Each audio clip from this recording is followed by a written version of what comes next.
thought I could keep my secret, but trust once broken never heals. Mark's words still echo. You ruined us. I betrayed him and lost everything. My husband trusted me with his business partner, and I betrayed that trust. What happens when a moment of weakness unravels everything you thought you knew about yourself? Subscribe now for more stories like this, and let me know where you're watching from in the comments below. This outline sets the stage for an emotionally gripping 6,000-word story that captivates viewers while maintaining suspense, depth, and a provocative exploration of human relationships. Where my husband asked me to make his business partner feel at home during their work dinners, I thought it was a simple favor. But that night, as his partner stepped into our home with his easy smile and lingering gaze, everything changed. I told myself it was harmless, just a spark of harmless attention, but sometimes a spark can start a wildfire, and that's exactly what happened. What if a single moment of weakness could destroy everything you thought you'd built? How far would you go to fix what's been broken, or worse, to justify it? Stick around as I tell you the story of how I crossed the line that could never be uncrossed. It all began innocently enough, or at least that's what I told myself. My husband, Mark, had recently partnered with an old friend from college, Ethan, to expand his small consulting firm. Mark was a natural leader, charismatic, focused, and always thinking 10 steps ahead. But the long hours that came with building his business were beginning to take their toll on our marriage. We'd been together for 8 years, and while our relationship had never been what you'd call wildly passionate, it was stable. We were partners in every sense of the word. I'd supported him through late nights, tight budgets, and even his bouts of self-doubt. But lately that support felt one-sided. I missed the man who used to surprise me with flowers or pull me into a spontaneous dance in the kitchen. Now I felt more like a supporting actress in the movie of his life. Important, but never the star. When Ethan entered the picture, everything changed. He wasn't what I expected from someone in Mark's professional circle. Where Mark was steady and predictable, Ethan was bold with a magnetic energy that seemed to light up the room. He was the kind of man who could make even the dullest story sound captivating. At their first dinner meeting at our home, Ethan charmed me instantly, joking about how Mark must have married me for my cooking. "You're a lucky man, Mark," he said, his smile warm and genuine. "If I had someone like her waiting for me at home, I wouldn't spend a minute more at the office than I had to." I laughed it off, but something about the way his eyes lingered on mine left me unsettled. I dismissed the feeling, chalking it up to harmless charm. After all, Ethan was single, attractive, and obviously used to winning people over. It was nothing. Or so I thought. Over the next few weeks, Ethan became a regular presence in our lives. He'd often join us for dinner after late meetings with Mark, and sometimes he'd stay even after Mark excused himself to prepare for the next day. At first, I enjoyed the company. It felt nice to have someone ask about my day, to listen intently as I spoke, even if it was about mundane things like work or my yoga class. But as time passed, I started to notice little things that made me question his intentions. The way his hand would linger on mine when he passed me a dish. The way he'd lean in just a little too close when he spoke, his voice low and intimate. The way his compliments shifted from light-hearted to deeply personal. "You're incredible, you know that?" he said one night after Mark had gone upstairs. His tone was serious, his eyes locked onto mine. "Mark's lucky to have you. Most people wouldn't be as patient or as supportive as you've been." I should have set a boundary right then, but instead I felt my cheeks flush. I thanked him, brushing it off as a simple compliment, but the flutter in my chest betrayed me. It had been so long since anyone had looked at me that way, made me feel seen. One evening, Mark asked me to host Ethan for dinner while he worked late at the office. He's been pulling so much weight on this project, Mark said, almost apologetically. The least I can do is make sure he gets a decent meal. I agreed, though part of me hesitated. Ethan and I had never been alone before, and I wasn't sure I wanted to change that. But I buried the thought, convincing myself that it was just dinner, and Ethan was practically family by now. That night, I went all out, cooking a 3-course meal and setting the table with our best china. When Ethan arrived, he seemed genuinely touched. "Wow, you didn't have to do all this," he said, taking in the candlelit table and the aromas wafting from the kitchen. "But I'm glad you did." The evening started off light and casual. We talked about his latest project with Mark, his plans for the future, and even swapped embarrassing college stories. But as the night wore on, the atmosphere shifted. The conversation became more personal, the pauses between words more loaded. At one point, as I reached across the table to refill his glass, our fingers brushed, and the air seemed to thicken around us. I pulled my hand back quickly, laughing nervously. "I guess I should have asked Mark to join us," I joked, trying to break the tension. "Am I?" Ethan asked, his gaze unwavering. "This is nice, just the two of us." My heart skipped a beat, and I suddenly felt exposed, like he could see right through the carefully constructed facade I'd built around myself. The walls I put up to protect my marriage, my identity, my sense of right, wrong, everything felt dangerously close to crumbling. As the evening drew to a close, Ethan stood to leave, pausing by the door to thank me. "Tonight was special," he said, his voice low and deliberate. "I don't get many nights like this." I opened my mouth to respond, but found that I had no words. I watched him walk down the driveway, his silhouette fading into the darkness, and close the door with trembling hands. Something had shifted that night, something I couldn't ignore. In the days that followed, I found myself replaying the evening in my mind, dissecting every word, every glance, every touch. I told myself it was harmless, that I was reading too much into it, but deep down I knew better. I had crossed the first line, and though I didn't know it yet, there were many more lines ahead, waiting to be blurred and broken. The days following that fateful dinner felt like a blur. I told myself to push the thoughts of Ethan aside, to focus on my marriage, but it was easier said than done. His lingering words, the subtle brush of his hand, the way his eyes held mine longer than they should, all of it replayed in my mind when I least expected it. I hated how much space he was taking up in my thoughts, but the harder I tried to forget, the more he seemed to creep in. Mark, oblivious as ever, continued to praise Ethan at every opportunity.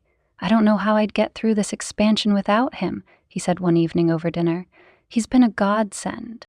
I nodded, smiling faintly, but inside I was a storm of guilt and confusion. How could I feel so drawn to someone who was becoming such an integral part of my husband's life? Someone Mark trusted implicitly, someone who was supposed to be his ally, not his rival. A week later, I got a text from Ethan. It was simple, casual even. "Thanks again for dinner last week. You're an amazing host. Hope you're doing well." I stared at the screen for longer than I should have, my thumb hovering over the keyboard. I could have ignored it, but instead, I replied, "Thanks, Ethan. It was nice having you over. Hope the project's going well." It was harmless, I told myself, just a polite response. But deep down, I knew it was more than that. His reply came almost immediately. "Going well, but could use a break. Lunch soon." My stomach flipped. Lunch? Alone? The rational part of me screamed to decline, but another part, the part that was starving for attention and validation, hesitated. After a moment, I typed, "Sure, let me know." When the day came, I told Mark I was meeting an old friend for lunch. The lie tasted bitter on my tongue, but I forced it out anyway, rationalizing that it wasn't a big deal. It was just lunch after all, nothing more. We met at a small, secluded cafe on the edge of town. Ethan was already waiting when I arrived, his easy smile lighting up the room. He stood as I approached, pulling out my chair like a perfect gentleman. The gesture, though simple, made me feel special in a way I hadn't felt in years. The conversation started light. Work, hobbies, even a few jokes about Mark's obsessive work habits, but as the meal progressed, it became more personal. Ethan asked about my life, my dreams, the things I wanted but hadn't yet pursued. His attention was intoxicating, and for the first time in a long time, I felt truly seen. "You know," he said, his voice soft but earnest, "you deserve more than being someone's afterthought." His words hit me like a punch to the chest. I didn't know what to say, so I looked down at my plate, pretending to be fascinated by my half-eaten salad. Ethan reached across the table, his hand lightly brushing mine. "I'm sorry," he said, pulling back slightly. "I didn't mean to overstep." "It's fine," I replied quickly, my voice barely above a whisper. But it wasn't fine. Nothing about this was fine. When lunch ended, I expected Ethan to let things rest, but as we walked to our cars, he turned to me, his expression uncharacteristically serious. "I meant what I said, you know. You deserve to be happy." I wanted to argue, to tell him he was wrong, that I was happy, but the words wouldn't come. Instead, I nodded, forcing a weak smile before getting into my car. As I drove away, my mind raced. What was I doing? Why was I letting myself get pulled into this? But no matter how much I tried to reason with myself, I couldn't shake the feeling that something had been set in motion. Something I wasn't sure I could stop. The texts started coming more frequently after that. At first, they were innocent enough, comments about work, jokes about Mark's quirks, but they soon became more personal. He'd ask about my day, my thoughts, my feelings. And I answered, each reply drawing me deeper into a connection I knew I shouldn't be fostering. One evening, Mark had to leave unexpectedly for a last-minute meeting. As soon as his car pulled out of the driveway, my phone buzzed. It was Ethan. "What are you up to?" I hesitated for a moment before replying. "Just relaxing." Mark had to go back to the office. His response came almost instantly. "Mind if I stop by? I was in the neighborhood." I stared at the screen, my heart pounding. I knew I should say no. I knew I should end this before it went any further. But instead, I found myself typing, "Sure, just for a bit." When Ethan arrived, the atmosphere was charged in a way it hadn't been before. He was more relaxed, more confident, and his presence filled the room in a way that made it hard to breathe. We sat in the living room, talking and laughing like old friends, but there was an undercurrent of tension that neither of us acknowledged. At one point, he reached over to brush a stray hair from my face. The touch was brief, almost fleeting, but it sent a jolt through me that I couldn't ignore. I pulled back slightly, my heart racing. "Ethan, I think you should go." He looked at me for a long moment before nodding. "You're right. I'm sorry." But as he stood to leave, he paused, his hand lingering on the doorknob. "This, whatever this is, it feels real, doesn't it?" I didn't answer. I couldn't. Instead, I watched as he walked out the door, leaving me alone with the weight of everything that had just happened and everything that was yet to come. The first time it happened, I told myself it was a mistake, a lapse in judgment fueled by loneliness and unmet needs. But deep down, I knew the truth. It wasn't an accident. It was a choice. And once the line was crossed, there was no going back. It was a Friday evening, and Mark was working late again. Ethan texted me earlier in the day asking if I was free. I should have said no. I should have cut him off weeks ago. But instead, I found myself saying yes, inviting him over as though it were the most natural thing in the world. When Ethan arrived, he brought a bottle of wine, flashing me that disarming smile that made me feel simultaneously giddy and guilty. We sat in the living room, sipping wine and talking like we had so many times before. But tonight, there was a charged energy between us that neither of us could ignore. Are you happy, really? Ethan asked, his voice low and serious. He leaned forward, his elbows resting on his knees, his eyes locked onto mine. The question caught me off guard, and for a moment I couldn't speak. Of course, I lied, forcing a smile. Why wouldn't I be? Ethan leaned back, studying me with a knowing look. You don't have to pretend with me, you know. I see it in your eyes, the way you carry yourself. You're lonely. His words hit a nerve, and I felt a lump rising in my throat. I looked away, desperate to change the subject, but Ethan wasn't done. He moved closer, his voice soft but insistent. You deserve to feel alive, to be with someone who makes you feel wanted. Ethan, please, I whispered, my voice trembling. Before I could finish, he reached out, his fingers brushing against my cheek. It was such a simple gesture, but it sent a shiver down my spine. I didn't pull away. Instead, I closed my eyes, letting the warmth of his touch wash over me. It had been so long since anyone had touched me like that, with such tenderness and intent. When his lips met mine, it was like a dam breaking. All the guilt, the doubt, the hesitation, it all melted away in that moment. The kiss was electric, intense, and filled with a passion I hadn't felt in years.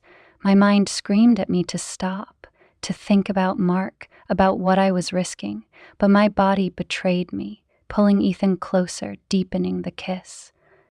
We stumbled toward the couch, our hands exploring, our breaths heavy. The wine glass tipped over, spilling red liquid onto the carpet, but neither of us noticed. All that mattered was the fire between us, the intoxicating thrill of doing something forbidden. It wasn't until much later, when the room was quiet and the adrenaline had worn off, that the weight of what I'd done truly hit me. Ethan had fallen asleep beside me, his arm draped lazily over my waist. I stared at the ceiling, my mind racing with 1,000 thoughts. What had I done?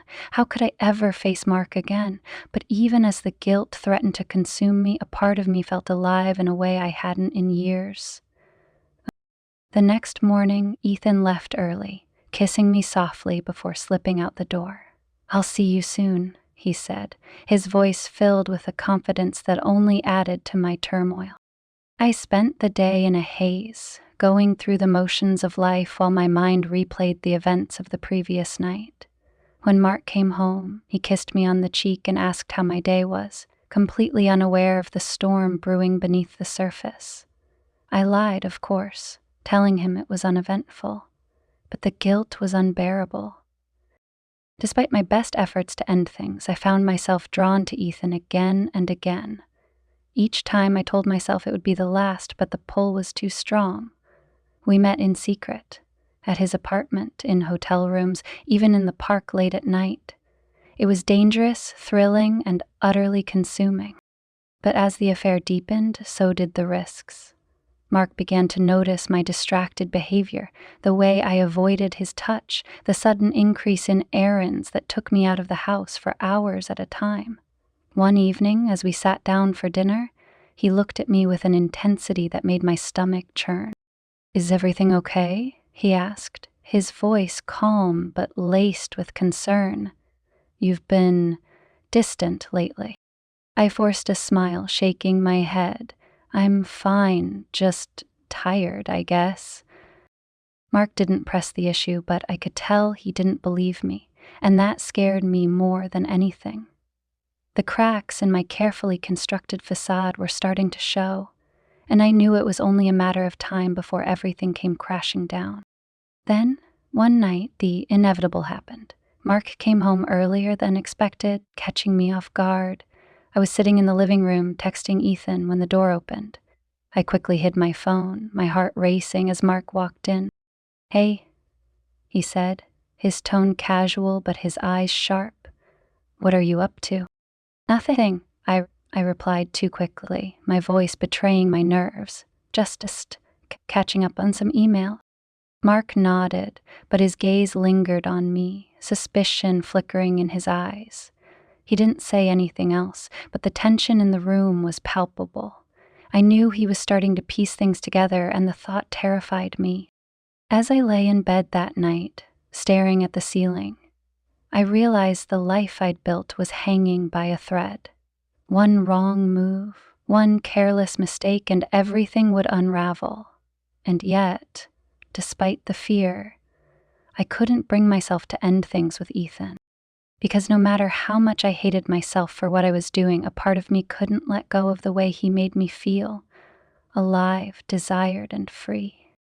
I'd been walking on eggshells for weeks, living in fear that Mark would discover my secret.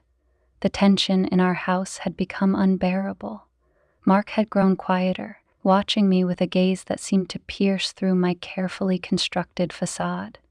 I could feel the weight of his unspoken questions, his suspicions mounting with every passing day. Yet I clung to the hope that I could keep the truth buried, even as it threatened to consume me. It was a Thursday evening when everything came to a head. Mark had invited Ethan over for dinner, something he hadn't done in weeks. The request caught me off guard, and my stomach churned at the thought of being in the same room with both of them. I wanted to decline, to come up with an excuse to avoid the evening altogether, but I knew that would only raise more questions, so I put on my bravest face and went along with it. Ethan arrived right on time, his usual charm on full display as he greeted Mark with a firm handshake and me with a lingering glance that sent a shiver down my spine. I avoided his eyes, focusing instead on setting the table and making sure everything was perfect. But no amount of busy work could distract me from the suffocating tension that hung in the air. Dinner started out uneventfully, with Mark and Ethan discussing work and their plans for the next phase of their project. I nodded along, barely contributing to the conversation, my heart pounding with every word. I could feel Ethan's gaze on me every now and then, his eyes filled with a mixture of longing and concern. It was maddening, knowing that Mark could notice at any moment. Then, out of nowhere, Mark shifted the conversation. "You know, Ethan," he began, his tone deceptively casual, "I've been thinking a lot about trust lately." The words hit me like a freight train and I froze, my fork clattering against my plate. Ethan, to his credit, maintained his composure, but I saw the flicker of unease in his expression. "Trust is everything in business, don't you think?" Mark continued, his eyes fixed on Ethan. "And in marriage, too, of course. Without it, nothing works." Ethan nodded slowly, his smile faltering. "Absolutely," he said, his voice steady but lacking its usual confidence. "Trust is the foundation of any strong relationship." Mark leaned back in his chair, swirling his wine glass thoughtfully. "That's what I thought," he said, his gaze shifting to me. "But lately I've started to wonder, how do you know when you can really trust someone?" My throat went dry and I struggled to meet his eyes. "Mark, what are you talking about?" I asked, my voice barely above a whisper. He didn't answer right away. Instead, he reached into his pocket and pulled out his phone, setting it on the table. "You see, I've been noticing some inconsistencies lately," he said, his tone calm but icy. So, I did a little digging. My heart stopped. I knew in that moment that he had found something. Texts, calls, perhaps even photos. The walls were closing in, and there was no way out. "Imagine my surprise," Mark continued, his eyes locked onto mine, "when I discovered that my trusted business partner and my wife have been spending quite a bit of time together, without me." Ethan started to speak, but Mark silenced him with a sharp look. "Don't," he said, his voice cold and firm. "I want to hear it from her." The room spun around me, and I felt like I might faint. My mind raced, searching for an explanation, an excuse, anything to salvage the situation. But the truth was written all over my face, and Mark knew. I stammered, my voice trembling. "Mark, I can explain." "Can you?" he shot back, his voice rising for the first time. "Because I don't think there's a single thing you can say that will justify what you've done." Tears welled up in my eyes as the reality of the situation crashed down on me. I had been caught, and there was no undoing the damage. "It wasn't supposed to happen," I said, my voice breaking. "I didn't mean for any of this." "But it did happen," Mark interrupted, his anger bubbling to the surface. "You betrayed me. Both of you. Do you have any idea what you've done?" Ethan finally spoke, his voice calm but apologetic. "Mark, I take full responsibility." "Shut up," Mark snapped, glaring at him. "I trusted you. I brought you into my home, into my life, and this is how you repay me?" The room fell silent, the weight of Mark's words hanging heavy in the air. I couldn't look at him, couldn't bear to see the pain and betrayal etched across his face. I had destroyed everything. Our marriage, his friendship, his trust, and there was no taking it back. After what felt like an eternity, Mark stood, his chair scraping loudly against the floor. "I think you should leave," he said, his voice low and steady, but the tremor of emotion was unmistakable. Ethan hesitated, glancing at me before nodding and rising from his seat. "Mark, I'm sorry," he said, but his apology fell on deaf ears. As Ethan walked out the door, I felt an overwhelming sense of despair. I wanted to run after him, to beg him to stay, but I knew that would only make things worse. Instead, I turned to Mark, tears streaming down my face. "Mark, please," I begged, let me explain." But he shook his head, his expression a mixture of anger and heartbreak. "There's nothing left to say," he said quietly. "You made your choice. Now you'll have to live with it." With that, he turned and walked away, leaving me alone in the wreckage of everything I'd destroyed. The silence in the house after Mark left was suffocating, a heavy emptiness that pressed down on me, making it hard to breathe. For days, I walked through the rooms like a ghost, avoiding the spaces that still felt like him, the kitchen table where we shared coffee every morning, the bed that now felt far too big. The life I had known, the stability I had taken for granted was shattered, and it was my fault. Mark moved out completely within a week. He didn't say much during the process, just polite acknowledgments as he packed his things and left. His silence was worse than any argument, worse than any shouted accusations. It was final. I watched him carry the last box to his car, my heart breaking all over again. As he closed the trunk, he looked at me one last time, his face devoid of anger but filled with something deeper, disappointment.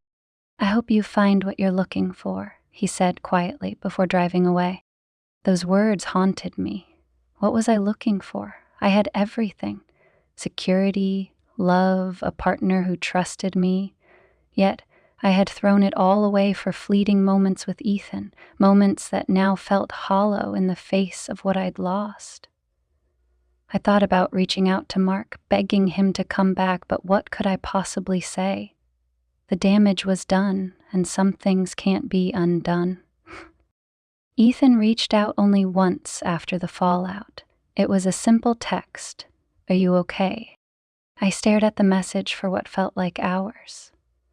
Part of me wanted to reply, to pour out all the guilt and pain I was feeling, to seek solace in the man I had risked everything for.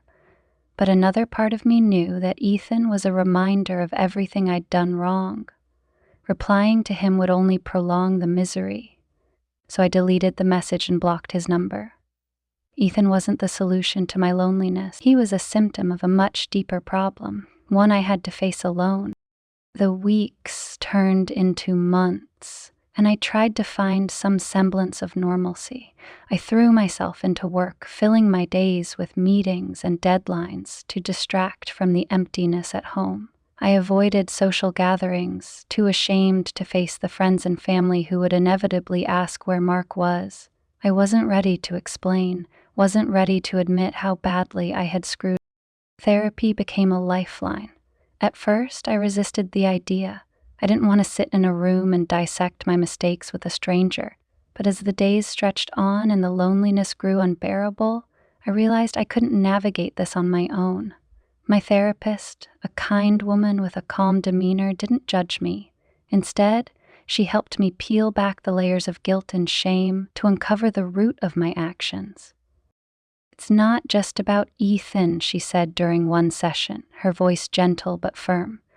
"It's about the parts of yourself you've been ignoring, the parts that felt unfulfilled, unseen." Her words stung because they were true.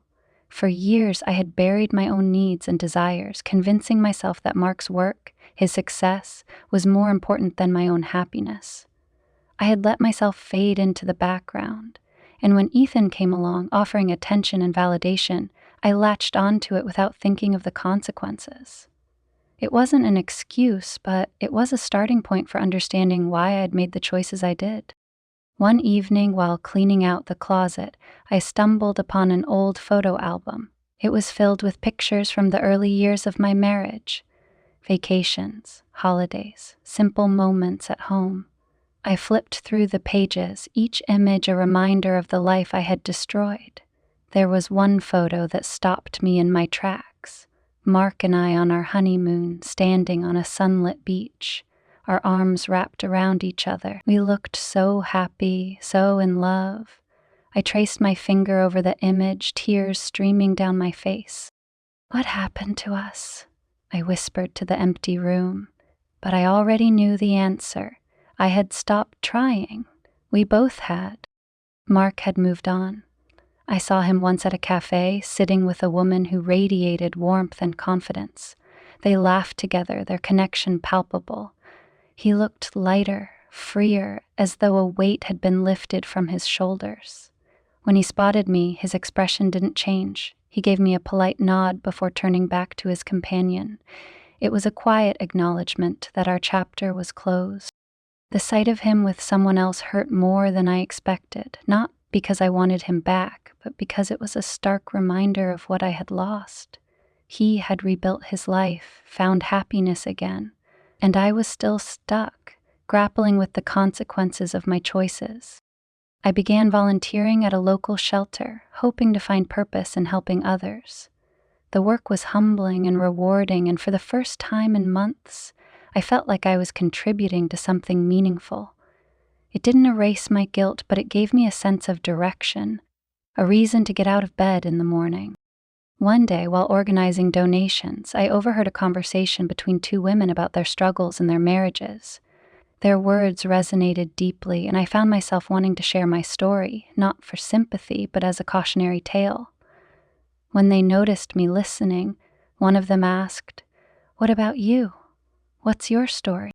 I hesitated for a moment before answering. "I made mistakes," I said honestly, "big ones, and I'm still trying to figure out how to move forward. But I've learned that sometimes losing everything is the wake-up call you need to start over." They nodded, their expressions kind but knowing. It was a small moment, but it felt significant, a step toward accepting my past and finding a way to move beyond it. As I sat on my porch that evening, watching the sun dip below the horizon, I allowed myself a rare moment of hope. My life wasn't what I had imagined it would be, but it wasn't over.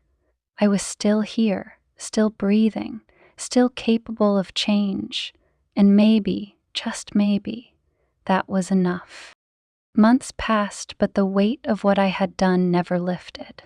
Mark was gone, and Ethan was a ghost in my life, a memory that haunted me but no longer had a presence. The house, once filled with laughter and routine, had become a hollow shell. I wandered through the days like a shadow of myself, trying to find meaning in a life I had so thoroughly dismantled. Mark had moved out completely within 2 weeks of the confrontation. He didn't take much, just his clothes, a few personal items, and some sentimental keepsakes. He left me the house, perhaps as a way to sever ties completely. There were no angry texts, no late-night calls. He didn't even ask for explanations. His silence spoke volumes, and it hurt more than any shouting match ever could. The worst part was running into him months later. It was a bright Saturday afternoon, and I was at the farmer's market, trying to regain a sense of normalcy. I had convinced myself it was a good day, one where I could pretend I was okay. But as I turned the corner near a stand selling fresh-cut flowers, there he was. Mark looked different. His face, once marked by stress lines from work, now seemed lighter. He was smiling, a genuine, effortless smile, and walking beside him was a woman. She was tall, with a radiant energy that seemed to draw everyone's attention. She laughed at something he said, touching his arm lightly. My heart clenched as I watched them. He looked happy in a way he hadn't in years, and for the first time I realized he had already moved on. I wanted to turn and leave, but before I could, he spotted me. Our eyes locked, and for a moment I thought I saw a flicker of something, anger, sadness, maybe pity, but it was gone as quickly as it appeared. He nodded politely, his expression unreadable, before turning back to the woman and continuing on. That brief moment left me frozen, the reality of my mistakes hitting me like a tidal wave. Mark had found someone who could give him what I couldn't, and I had no one to blame but myself. Ethan, meanwhile, had vanished from my life entirely. After that single text, I never heard from him again. Part of me wondered if he felt the same guilt I did, or if he had simply decided to move on without a second thought. I avoided places where I thought I might run into him, terrified of facing the consequences of our choices. He had become a chapter I couldn't rewrite, a part of my story I wanted desperately to forget. In the quiet moments when the world slowed down and the distractions fell away, I was left alone with my thoughts. I couldn't escape the memories, the way Ethan had looked at me, the sound of Mark's voice when he realized the truth, the emptiness that followed when they were both gone. I replayed everything in my mind, wondering when I had stopped being the woman I thought I was and started becoming someone I barely recognized. One evening, I decided to revisit the photos from our early years of marriage. I found the album tucked away in the back of a closet, covered in a thin layer of dust. As I flipped through the pages, I saw the smiles, the laughter, the love we had once shared. There was a picture of us on our honeymoon, standing on the beach, the waves crashing behind us. I remember seeing it now felt like a punch to the gut. Tears blurred my vision as I closed the album and set it aside. I had destroyed something beautiful, something I had taken for granted. And for what? A fleeting connection, a moment of feeling wanted? The cost was too high, and the price was a life I would never get back. In the months that followed, I sought solace in therapy. I had avoided it for so long, too ashamed to confront the truth, but I realized I couldn't carry the weight of my mistakes alone. My therapist didn't judge me or offer easy answers. Instead, she helped me peel back the layers of guilt, shame, and insecurity that had led me down this path. Slowly, I began to understand the deeper reasons behind my actions. The loneliness, the desire to feel valued, the cracks in my relationship with Mark that I had ignored for far too long. Therapy didn't fix everything, but it gave me the tools to start rebuilding my life. I began volunteering at a local shelter, finding purpose in helping others. I reconnected with friends I had pushed away, opening up about my mistakes and seeking their forgiveness. It was a long, painful process, but it was also necessary. If I was going to move forward, I needed to accept my past and learn from it. One day, as I walked through the park, I saw a couple sitting on a bench. They were laughing, their heads close together, and the sight stirred something in me. It wasn't jealousy or regret, it was hope. I realized that while I couldn't change the past, I could still shape my future. I didn't know if I would ever find love again or if I even deserved it, but I was determined to be a better person, someone worthy of trust and forgiveness. The road ahead was uncertain, but for the first time in a long time, I felt a glimmer of hope. I had made mistakes, devastating ones, but I was still here, still breathing, still capable of change, and maybe, just maybe, that was enough.